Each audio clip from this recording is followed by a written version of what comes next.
Estratégia do Dia, o podcast original da Bloomberg Linha. A Argentina decidiu que não precisa mais da Organização Mundial da Saúde, a OMS. Isso mesmo, o presidente Javier Milei pegou ali seu kit de primeiros socorros, deu um tchauzinho pra eles e disse: "Deixa que eu cuido da minha febre sozinho." Valeu. Bom, isso na verdade é um movimento do presidente Javier Milei em busca de mais alinhamento de suas políticas com as de Donald Trump lá nos Estados Unidos, que anunciou o mesmo movimento um tempo atrás. A gente vai entender essa história hoje. Você paga o Spotify ou usa a versão de graça do aplicativo? Olha, eu tenho um amigo que ele divide com a tia a mesma conta. Isso não é bizarro pra vocês? Pra mim é super estranho, parece meio pessoal demais. Uma coisa é você dividir a Netflix, mas dividir Spotify é tipo dividir escova de dente pra mim, eu acho. Não sei. Enfim, eu tô falando disso porque esse vai ser um outro tema do episódio de hoje. Não sobre dividir escova de dente, mas sobre Spotify. Em uma época em que todos nós estamos tentando encontrar o equilíbrio entre não pagar muito por uma assinatura de streaming e ao mesmo tempo conseguir curtir nossas músicas sem interrupções, o Spotify foi lá e decidiu mostrar que pode ser mais do que apenas aquele aplicativo que mantém as músicas do seu dia a dia e também os podcasts do seu dia a dia. E que pelo visto pode também ser um bom negócio. Na última terça-feira, dia 4, a plataforma sueca anunciou um crescimento impressionante para o quarto trimestre de 2024, com números que acabaram superando as expectativas do mercado e, para surpresa de muitos, o Spotify finalmente registrou o primeiro lucro anual desde sua fundação em 2008. Pera, como assim, Eles ficaram 16 anos sem dar lucro? É tipo isso, a gente vai falar sobre esse assunto hoje também. Lembrando que estamos no nosso ritmo já, e a gente tem a nossa playlist exclusiva, Trilha do Dia, que você encontra aqui na descrição do episódio. Se você quiser conhecer artistas novos, músicas novas, saiba que você pode, ver a playlist e também comentar aqui o que tocou antes do episódio começar. Vamos começar o episódio.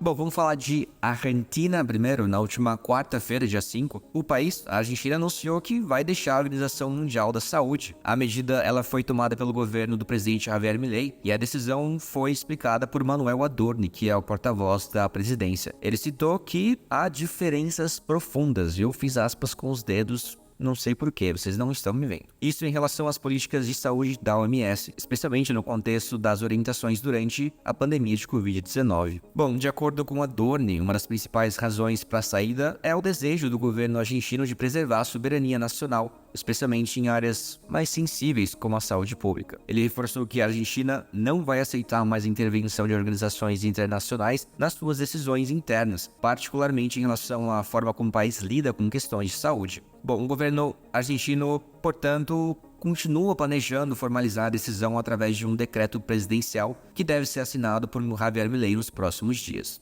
Mas, como vocês devem imaginar, e como eu citei no começo do episódio, essa saída da Argentina da OMS, ela não é só por conta de preocupação com a soberania nacional, ela tem um contexto mais amplo, Em janeiro deste ano, os Estados Unidos já haviam anunciado a sua retirada da organização, isso citando preocupações sobre a influência da China durante os primeiros momentos da pandemia de Covid-19. A OMS, que desempenha um papel fundamental na coordenação das respostas globais a surtos de doenças, incluindo ebola, varíola, e claro, a pandemia de Covid-19, tem sido um ator central nas orientações sobre saúde pública mundial.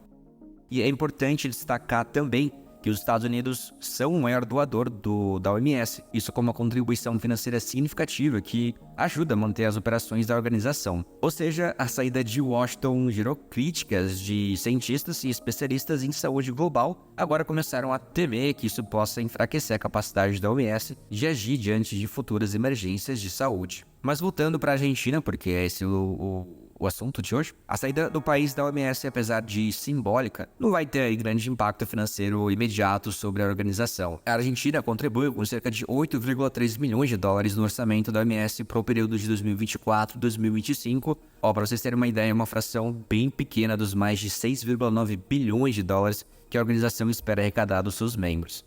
Na realidade, o impacto maior vai ser a perda de acesso da Argentina às reuniões da OMS e aos dados cruciais sobre saúde pública e doenças compartilhados com os países membros. Isso, pode dificultar a capacidade do país de responder a futuras crises de saúde. E olha só, a decisão ela também acaba refletindo o distanciamento das políticas globais que a OMS tem defendido nos últimos anos. De acordo com as autoridades argentinas, a OMS tem imposto recomendações que não estão alinhadas com a abordagem do governo de Milei, especialmente durante a pandemia de Covid-19. A Argentina, sob a liderança de Milei, também se recusou a aderir a um tratamento internacional que estava sendo negociado entre os membros da OMS. Isso para garantir que todos os países estivessem melhor preparados para futuras pandemias. Enfim, para analistas internacionais, a saída da Argentina da OMS é parte de um movimento mais amplo de reorientação da política externa do país, que tem buscado ficar mais próximo dos Estados Unidos e, em alguns casos, adotar políticas similares às de Donald Trump, como a gente viu com a saída da Argentina do Mercosul, a união com o bloco econômico dos Estados Unidos e também a busca por um acordo de livre comércio com Washington.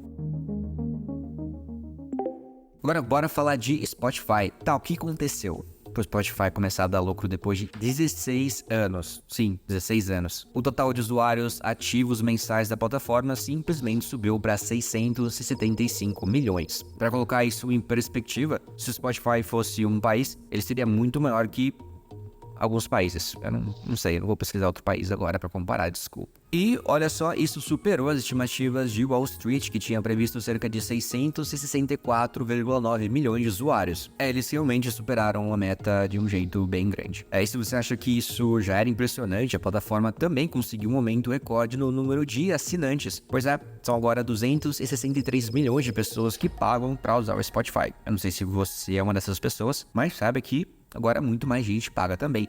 Isso representa um aumento de 11%. E é claro que esse aumento também bateu as expectativas.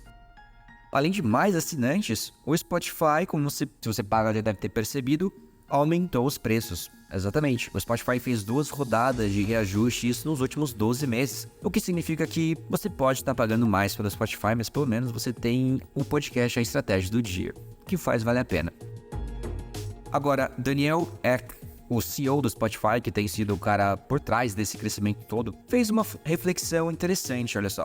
Ele disse que durante os primeiros 16 anos da empresa, o objetivo era apenas impulsionar uma escala significativa. O que isso quer dizer? Na língua de CEO, isso quer dizer o foco era deixar todo mundo ouvindo música e não se preocupar muito com as contas da empresa, não gerar tanto lucro. Mas depois de muitos anos colocando algum artista aleatório no seu retrospectiva do final do ano, o Spotify finalmente mostrou que, além de ser o maior tocador de música digital do planeta, também é capaz de gerar lucros. Em 2024, o lucro líquido foi de 1,14 bilhão de euros, o que equivale a cerca de 1,2 bilhão de dólares. E isso não é nada mal para uma plataforma que começou focada apenas em tocar música. Mas é claro que não é só de aumento de usuários e lucro que vive o Spotify. Eles também estão se reinventando de alguma forma. Isso porque eles estão adicionando novos produtos à plataforma. Agora, além de músicas, como vocês devem ter notado, o Spotify tem audiolivros, podcasts e até vídeos. Tudo isso está sendo impulsionado pela estratégia de Ek de ir além da música e oferecer uma experiência mais ampla para os usuários. E bom, o foco da empresa está em aumentar o número de assinantes pagantes e em melhorar também a experiência para quem já paga. Com a implementação de novos pacotes e o aumento das assinaturas premium, o Spotify espera ver mais pessoas dispostas a pagar por essas opções. Não é segredo que, com o crescimento dos audiolivros e também os podcasts, a competição com plataformas como o YouTube, por exemplo,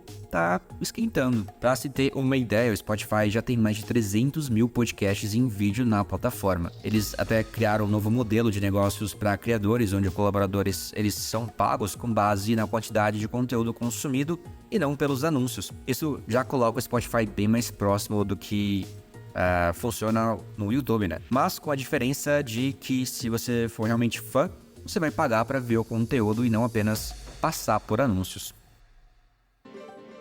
E como se não bastasse todas essas notícias boas sobre o Spotify, eles também acumulam vitórias legais, como no processo recente contra um serviço de cobrança de direitos autorais de música. Agora, com o novo acordo de distribuição com a Universal, o Spotify parece estar em uma boa posição para crescer ainda mais. Afinal, quando a gigante da música e a gigante de streaming se entende, a chance de sucesso comercial para eles é bem maior.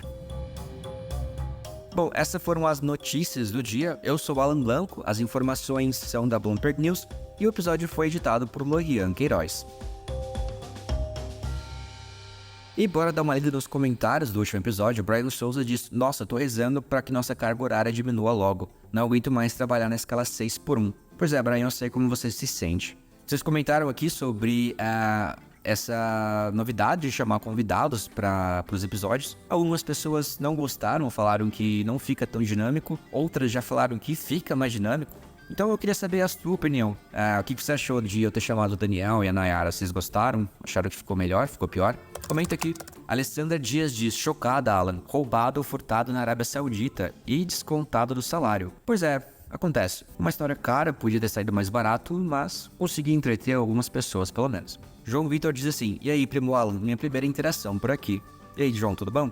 Você e a prima não costumam planejar uma distração para essas viagens de avião? Eu costumo. Pior que eu separo videogame portátil, eu sempre levo meu Kindle, baixo um monte de música no Spotify, mas eu não consigo fazer, simplesmente não me dá vontade de fazer nada, eu só fico olhando pra frente mesmo. Laura diz assim: bom dia, Alan, amando as modificações, esse é meu podcast favorito. Como não estamos na Espanha, pode trabalhar mais e fazer episódios de 40 minutos, por favor. Eu vou ver e te aviso, Laura. E, bom, gente, vou ficando por aqui. Desculpa se o áudio tá um pouco diferente, meu microfone ainda tá chegando. Até o próximo episódio e até lá. Big beijo.